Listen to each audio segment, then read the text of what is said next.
So today we're going to talk about the actual timings for your wedding day.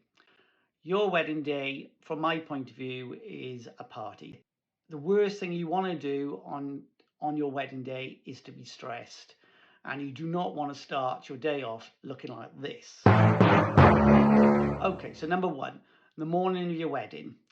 If you are getting ready in your house in the morning and you have to travel to the wedding venue where the ceremony is taking place, allow traveling time. Work out that travel time from A to B.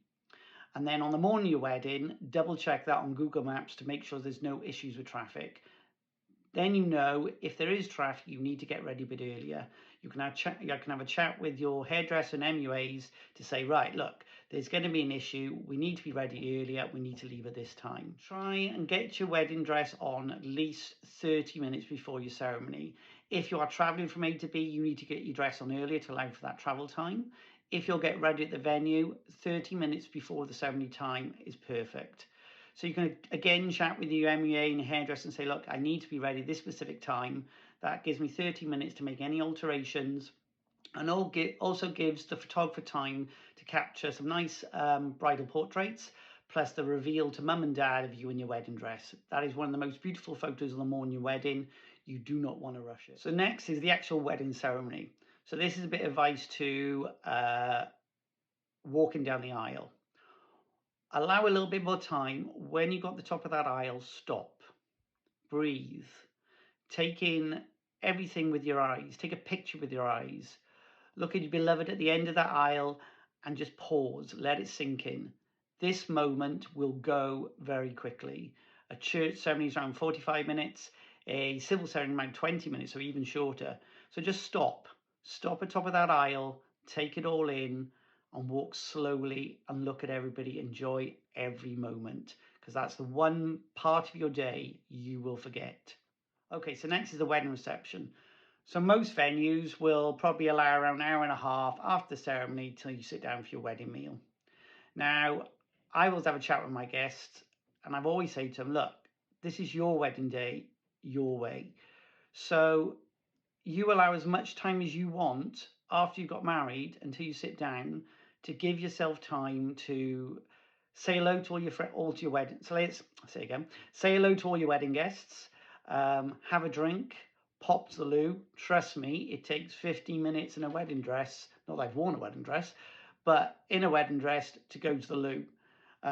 One thing you don't want to be is rushing around and being pulled from pillar to post by your photographer, by your friends, by your family. Allow time. So I always say, after your ceremony, try and allow 30 minutes to have a mingle with the guests, to chill and just have a drink and enjoy yourselves. After 30 minutes, I will probably do the group photos. That's probably around 20 minutes. And I always say max of 10 group photos. You do not want to be standing around for ages having group photos. You want to get back to the party and to enjoy yourself. So once you've had your group photos, I will probably take you off for some couple portraits. Now this is around 20 minutes and this is not a photo shoot. This is time away together for the two of you, where you will go for a walk around the grounds. Your photographer will go ahead of you and just capture some nice natural portraits of you just enjoying each other's company. It's like a circular walk around the grounds where you just get a breather from everyone and say hello and just let it sink in that you've just got married. After the couple portraits, I probably say go back again, have 20 minutes with your guests, enjoy yourselves, go and have a look at the room, make sure all the details are happy with that.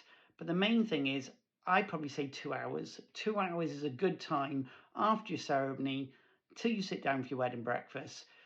This gives you enough time just to enjoy every moment and not rush anything. The worst thing you want to do is rush anything. Okay, your wedding meal. So your wedding meal is, on average, I would say around 2.5 hours for a 3-course meal. So after your wedding ceremony to sit down for your wedding breakfast, that's 2 hours. Then your wedding breakfast, I would say, is probably around 2.5 hours. And then sometimes, so speeches as well. So next would be your speeches. Now, I say to some of my couples, speeches, have a think about having your speeches before your wedding breakfast. For the guys, they get really nervous about their speeches. So they don't eat the food, they don't have a drink.